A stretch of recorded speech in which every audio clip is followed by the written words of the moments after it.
Is writing and publishing using AI ethical? Stick around.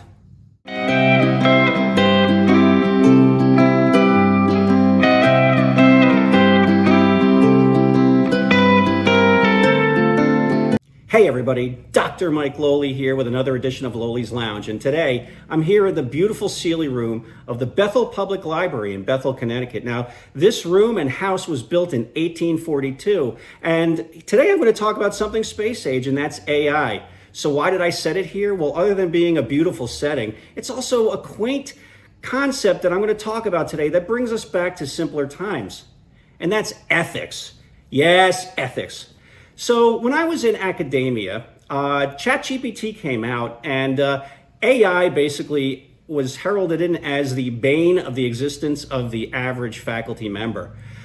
I taught a research methods course at the time. In fact, I developed it. And so one time when ChatGPT had come out, I said to myself, how good can this thing be?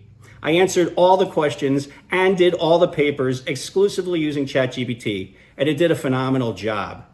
So it's worth talking about, because really ChatGPT, while the bane of a faculty member, because really what it means is that how do you cope with ChatGPT? And this is not just about ChatGPT. How do you cope with AI products like it when you're trying to teach students?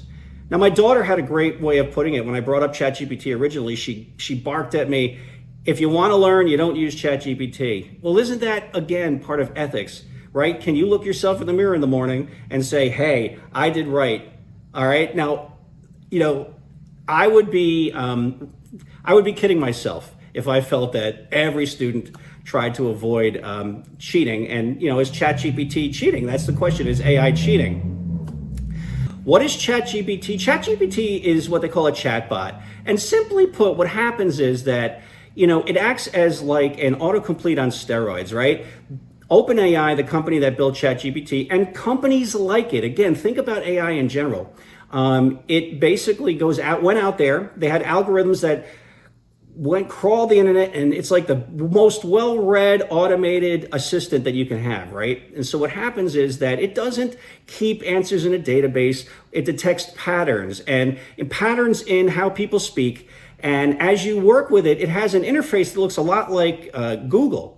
And so it's very similar and a simple interface. And if it's all down to how you ask it a question, it will then interpret from all that reading and what it's learned, and it'll give you back an answer that's surprisingly robust. Now, how does it facilitate writing? Well, again, if it's the most read, I'm just going to say in general, the most read application you've ever seen, and if it's an assistant meant to help you, sure, it's going to write quite well. That was something I said to myself when I left academia. I didn't want to demonize, AI. I didn't want to. I wanted to see how it would work to help. I'll give you for instance, when I was teaching programming languages at the graduate level, I had it ChatGPT write a couple of lines of code in what they call Python. It's a language. And, it was uncannily effective. Now, of course, it doesn't remove the human need to check everything, but it's really, when it comes to writing computer code, it's very effective. Now, let's move on though to writing. So computer code's like, it's like a factory, right? You want to get as much code out as you can. Hey, of course, you're going to want anything that'll automate that process. But writing?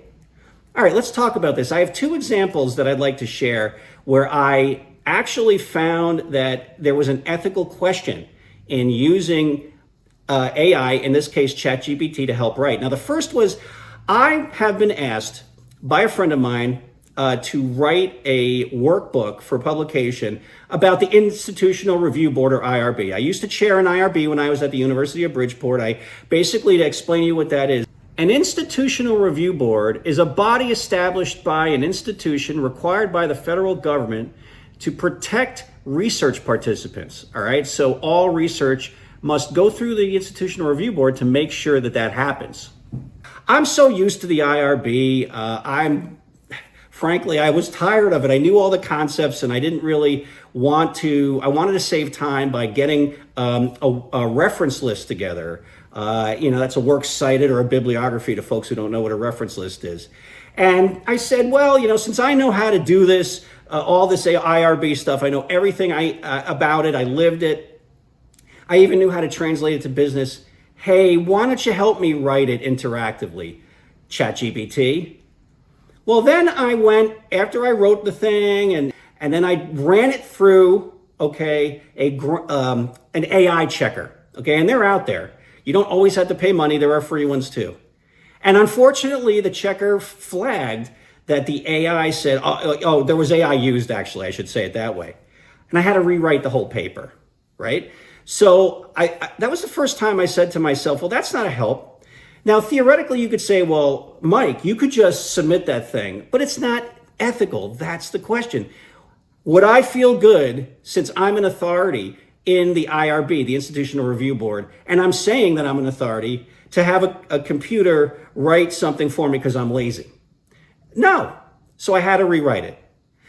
Okay, my second example is I've been writing a book for a little over a year that focuses on my lived experience in securing my mother effective Alzheimer's care. And it's fictionalized, but initially it was a memoir. And what happened was I started to use it to polish my work. Hey, remove passive voice, okay? Hey, why don't we see how it'll look if more polished? AI. And, to be fair to the AI, I came to it with content, and it then polished it. I was looking at it and I said, well, it's my voice, because I'd say do it in my voice, do the updates in my voice.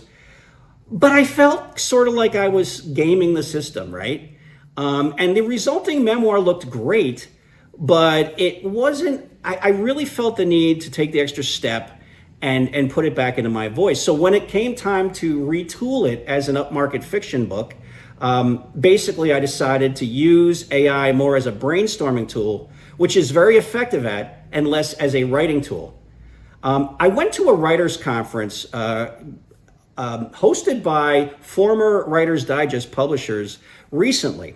And this topic came up, and they had some really good advice. They basically said, and here's the kicker, in agent and publisher contracts, they will prohibit AI written work. Now, the thinking there is, oh, okay, if somebody goes into a chat and says, write me a fantasy novel, that's not going to pass muster, and it's understandable. But there's also a gray matter here, right? So my memoir, I could have said, because there's a concept called AI assistance, which basically said it's an AI assisted work. You came to the table with content and you use the AI like ChatGPT and other products to clean it up. Okay. And, I've been told that, you could tell an agent that and they'd be okay with that. AI assisted writing. And then I'm at the conference and they're like, yeah, but they don't like that. Justifiably. Think about how I felt when I was talking about, or I was thinking about what I had written with the polish. And that's the key word of the AI, of ChatGPT. So now what I do, and what I am doing, is I definitely use ChatGPT to brainstorm. I use it to brainstorm. If I run into a problem, or if I'm trying to say storyboard, it's really great at organizing your thoughts. The other thing is, and this was covered at the conference, by all means have it remove passive voice. By all means use it as a grammar checker like Grammarly. Writing is an iterative process, but your voice has to come out in it. And so this is just one of many. I'm talking about writing here. There are many other ethical dilemmas and questions that AI raises. And I'm not saying AI is bad by any stretch. I'm sharing with you, to save you time, how AI can effectively be used as a writing tool.